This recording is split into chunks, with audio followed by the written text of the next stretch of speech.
আসসালামু আলাইকুম এভরিওয়ান, ভাই বোনরা। এই যে আজকে আমি আলু পরোটা তৈরি করব। তো এর জন্য আমি এই যে 2 কাপ ময়দা নিয়ে নিচ্ছি।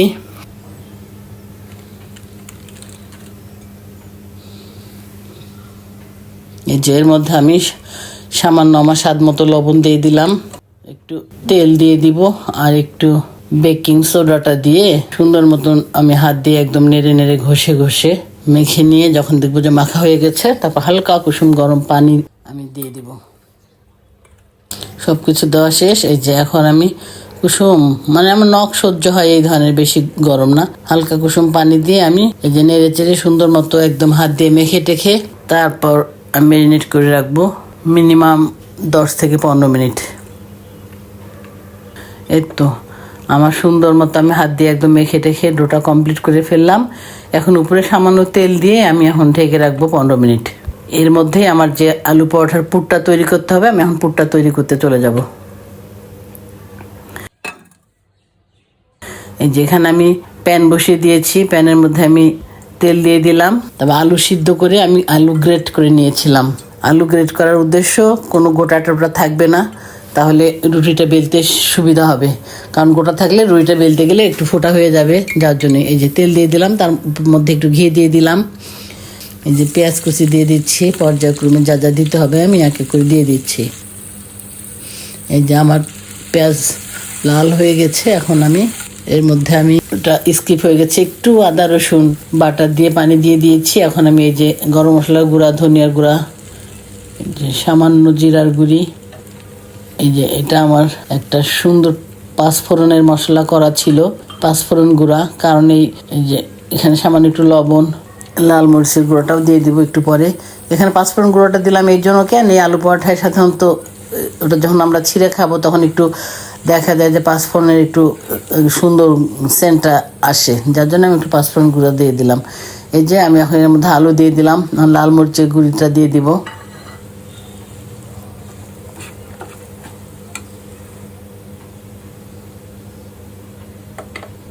এই যে এখন একটু দারুচিনি গুঁড়াটা দিয়ে দিলাম। এখানে আমার মরিচের গুঁড়া আর হলুদের গুঁড়োটা একসঙ্গেই ছিল। হলুদের পরিমাণটা সামান্য ছিল, কারণ এটা মানে আলুর পুর তো, আলু পরোটার, যার জন্যে হলুদের গুঁড়াটা আমার খুব একটা ভালো লাগে না। আপনাদের ভালো লাগলে আপনারা দিয়ে নেবেন। আমি সামান্য একটু দিয়েছি, এটা মরিচের গুঁড়াটা একটু বেশি দিয়েছি, যেহেতু আমার ঝালটা পছন্দ। এখন আলুটা আমি চেপে চেপে এখানে ভেজে নিচ্ছি। আলুটা যেন না লাগে, যদি পোড়া লেগে যায় তাহলে কিন্তু স্বাদটা অন্যরকম হয়ে যাবে, খেতে ভালো লাগবে না। তো এই যে আমার আলু পরোটার ভিতরে পুরটা তৈরি হয়ে গেছে, এই যে আমি নামিয়ে রেখেছি। এখন আমি আবার এই যে আমার ডোটার কাছে চলে আসলাম। এই যে আলু পরোটার ডোটা আমার অ্যাক্টিভ হয়ে গেছে। এখন এই ডো দিয়ে আমি 4টা পরোটার লেচি কেটে নেব, কারণ আমার 4টা পরোটা দরকার। এই যে আমি 4টা লেচি কেটে নিয়েছি, এখন আমি একটা একটা করে সব বানিয়ে নেব। এই যে আমি এখানে একটা আগে ছোট্ট রুটি বানিয়ে রাখলাম। কেন রাখলাম আমি এটা আপনাদেরকে দেখাচ্ছি। এই যে ভাই বোনরা, আমার যেটা মেইন, আমি যে রুটি বানাবো তার মাঝখানে আমি ছোটো রুটিটা দিয়ে দিলাম। তারপর এর মধ্যে আমি আলুর পুরটা দিয়ে দিব।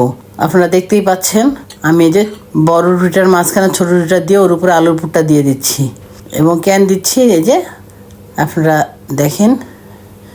এই যে এখন আমি এই যে কুচি কুচি করে আমি রুটিটার বলটা তৈরি করে নিচ্ছি। এই যে রুটির বল আমার তৈরি করা হয়ে গেল।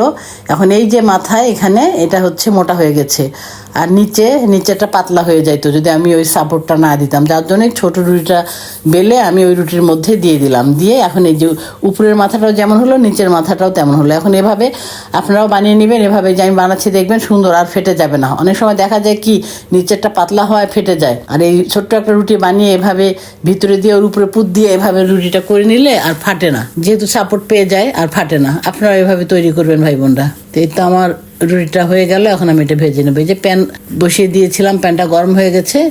এই যে আমি আলু পরোটাটা এর মধ্যে আমি দিয়ে দিলাম প্যানের মধ্যে। এটা হচ্ছে একটা টেকনিক, ছোট্ট একটা রুটি বড় রুটির মাঝখানে দিয়ে পুর দিয়ে তারপর রুটিটা তৈরি করে, মানে বল করে তৈরি করে নেওয়া, তাহলে রুটিটা আর ফাটবে না। এটা একটা সুন্দর টেকনিক। ভাই বোনরা, আপনারা এভাবে টেকনিকটা ব্যবহার করবেন, আপনাদের রুটি আর নষ্ট হবে না। এই যে অনেকে তেল দেয়, অনেকে ঘি দেয়, অনেকে কি যেন বলে বাটার টাটা যাই দেয়। তো আমার মানে ঘিটা একটু পছন্দ বেশি, তো যার জন্য আমি একটু ঘি দিয়ে আমি সুন্দর করে একদম লাল লাল করে ভেজে নিব। সন্ধ্যার ইফতারি নাস্তা আমার এটা, একটু আমার মনের মতো করেই করে নিই, খেতে ভালো লাগবে। এই যে ভাই বোনরা, আমি পরোটাটা উল্টিয়ে দিয়েছি, এই যে এমন লাল লাল হয়ে গেছে, মাশাআল্লাহ খুব সুন্দর হয়েছে। এখন নিচের পিঠটা ভাজা হয়ে গেলে আমি নামিয়ে ফেলবো। মাশাআল্লাহ কি সুন্দর ফুলছে। এই রুটিটা ভাই বোনরা আপনারা বানাবেন, আমি যেভাবে দেখালাম। আমি অনেক সহজ এবং সাধারণভাবে দেখিয়েছি, এটা যে কেউ একবার দেখলেই পাবে। এভাবে বানিয়ে রেখে আপনারা 24 ঘন্টা রাখবেন, একদম শক্ত হবে না, একদম নরম সুন্দর থাকবে এই আলু পরোটাটা। এই যে একদম ফুলে কি সুন্দর হয়ে গেছে মাশাআল্লাহ। এখন আমি নামিয়ে ফেলবো।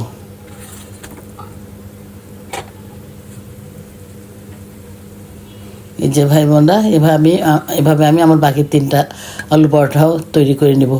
তো ভাই বোনরা ঠিক আছে, আমি যেভাবে দেখালাম আপনারা এভাবে ফলো করে তৈরি করে খাবেন। আমি আশা করি ইনশাল্লাহ আপনাদের খুব ভালো লাগবে খেতে।